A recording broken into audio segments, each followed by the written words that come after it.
thanks, Kelly. I want to back up a little bit before I get to the members of the Council for National Policy. I started last week explaining what the John Birch Society was all about. And, of course, the John Birch Society developed an intelligence operation called the Western Goals. And in the course of my study on the Council for National Policy, I discovered that the principles of this Western Goals Foundation, which was an espionage organization for doing espionage on ordinary citizens, the same principles in the Western Goals Foundation were the people who started the Council for National Policy. And so this seemed very strange to me. So I began to investigate exactly what transpired between the Western Goals and the Council for National Policy, and I had to go back in history, really, to the World Anti-Communist League. And you'll never understand the Council for National Policy until you understand the World Anti-Communist League. Do you remember I spoke last week about Western Goals of the John Birch Society bringing the Nazi network over to the United States through our CIA, and that Western Goals actually worked with Reinhard Gehlen and had a branch over there in Germany. And this Nazi network took root in the United States. These Nazi war criminals were employed in American corporations. They rose to positions of power in the government, but their dossiers had been sanitized. No one knew who they really were. And this Nazi network is now operating through the Council for National Policy.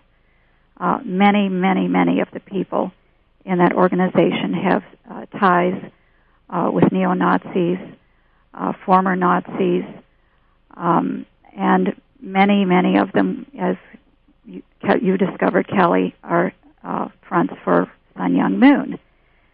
And in the course of my research, I discovered that the World Anti-Communist League also had ties to Sun Myung Moon. So I want to go through a little bit of history here. It may seem unnecessary, but it would be pointless to try to deal with the Council for National Policy unless I explain. Barbara, can I interrupt you just a second? Sure. I was wondering, since this is such a secret group, we've been and how have we been able to find out the names of people who are members? There is a website. They keep changing addresses, and I had to go find the new address, but I have a link to it from my Council for National Policy. Their own personal web page? No. Okay. This is another. It used to be IFAS, but now it's changed to the Public Information something or other. I can give it to you, and you can give it out tomorrow. I don't have it offhand. Okay. If you do a search for the Council for National Policy, you will probably find it, or you can go to my report on the Council for National Policy. At the very end of the database, I have a link to that. And that gives what I think is an old list, a few years old, but it's the most recent that we have, and it's quite extensive. And who gives that list out? I mean, how did they get the list, I wonder? Well, they're very secretive themselves. Okay. I think this is a list. They really don't give much information about the CNP. I was thinking that the CNP had their own web page at one point. I thought I had gone to it over the years, but maybe I haven't. They don't have any web page themselves? Well, this might be it, because they don't give too much information. Right. They just give the members. Right. I've been to that before. And okay. It kind of gives the idea that they're being open and honest about themselves, but you have no idea until you start researching the background of this organization and the background of the individuals. Well, we've got someone who's wanting to come on and debate, possibly John Lofton and the Dominionists, and they've never heard of the Council for National Policy. So I was trying to send them all the web pages and couldn't find their own web page to send them to while researching it. So I definitely need that new link since they keep changing it all the time. So I'll get it from you. Okay. All right, go ahead. Sorry. Okay, so I'd like to read. Okay, so this Nazi network that Western Goals of the John Birch Society was working with formed the World Anti-Communist League, so that you had all of these Nazi war criminals all over the world who had never been tried as war criminals, and they were networking and planning and conducting fascist operations the world over. So I'd like to read a little bit about this World Anti-Communist League because this Council for National Policy was very involved in it, and many of the founders of the Council for National Policy were either founders or active in the World Anti-Communist League. And when you think of anti-communist, that sounds good until you realize that these are former Nazi war criminals. I'd just like to read an excerpt from a very good book on the subject called Inside the League. When most people think of Nazis, two images are evoked: aging war criminals, the Joseph Mengeles and Klaus Barbies, living in frightened obscurity somewhere in South America, or else of disenchanted youths who, in brown shirts and jackboots, vandalize synagogues and march through city streets. But there's a third type of Nazi who is far more powerful, public and dangerous than the other two.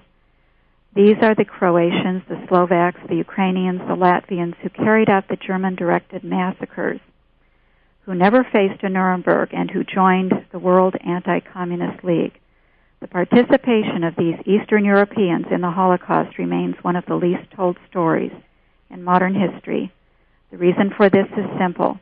Many of them were recruited by American and British intelligence, brought to the United States and Canada, allowed to rise to prominent positions in their émigré communities, and ultimately to revise history. Through their front groups and through their involvement in American politics, Nazi collaborators have blended in and become respectable, and we're going to see that in the Council for National Policy. But first, I want to state that the World Anti-Communist League actually started out as the Asian People's Anti-Communist League, and this was at the end of World War II.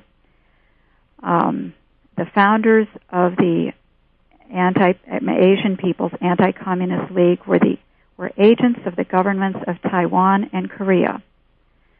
And I'm going to read from the Interhemispheric Research Center file on this organization. It talks about the collaboration that went on between the Japanese mafia, fascists, and the Reverend Sun Myung Moon, the head of the Unification Church. The founders of the APACL were agents of the governments of Taiwan and Korea, including Park Chung-lee, who later became the president of Korea, Yoshio Kodama, a member of organized crime in Japan, Ryoki Sasakawa, a gangster and Japanese billionaire jailed as a war criminal after World War II, and Osamu Kubaki, and other followers of the Reverend Sun Myung Moon, the head of the Unification Church. Sasakawa provided major funding for Moon and the Unification Church.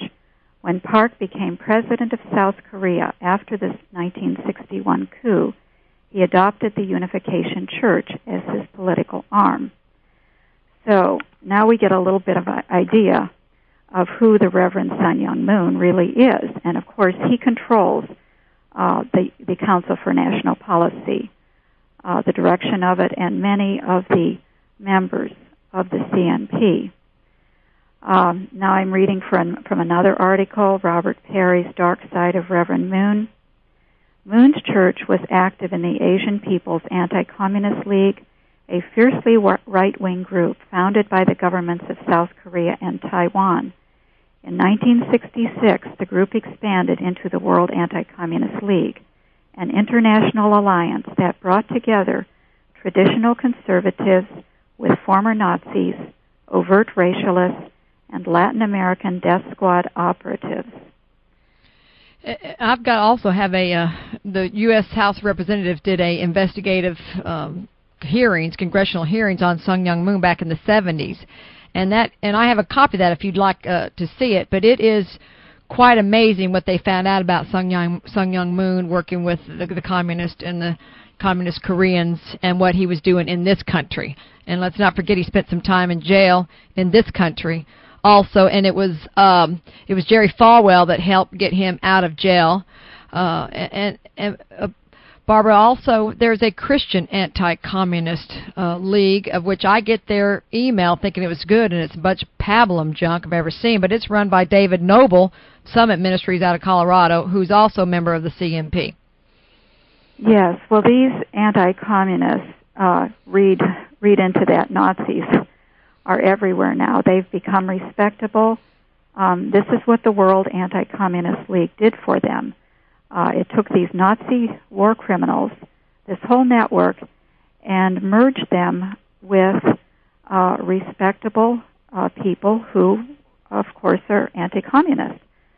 But it also raised up many fronts, like the Council for National Policy, like the Unification Church. Really, many of them were religious fronts, many political. To carry out their agenda, they had to become respectable after the Second World War. And the World Anti-Communist League did this, but it started out over there in Korea. And I'd be very interested in that report that you have, Kelly. I also read that